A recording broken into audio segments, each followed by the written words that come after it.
So today I'm going to talk to you about when you need to repair versus when you need to actually replace the roof itself. I know every commercial business owner, they don't want to hear, hey, you should just probably replace that. So there was actually this one customer that we worked with where we went out and we were doing repairs for him.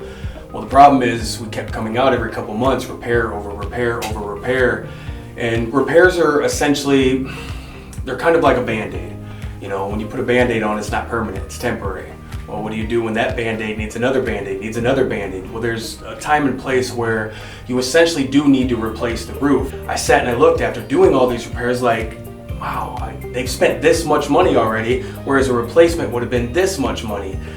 They still need to do the replacement and they've already spent this much in repairs with more repairs to come. So actually sitting back and looking at the entire project itself, replacement can 100% be more of a value to you as long as you're a longevity type of person at the end of the day. When a repair is actually viable, let's say, newer roofs, obviously we're not gonna go out and replace a roof that was just replaced 2 years ago. You know, a couple shingles blow off, yes, let's repair them. Ridge cap blows off, let's repair it. The age of the roof can really be a big determining factor on a repair versus replacement as well, though. If you have some improperly installed pipe boots, improperly installed flash, and you can get some leaks from there, that also does not need a full replacement, let's say, so we do offer repairs of that value as well. If you're unsure if you need a repair or replacement, give us a call and we'll come out and we'll help you every step along the way.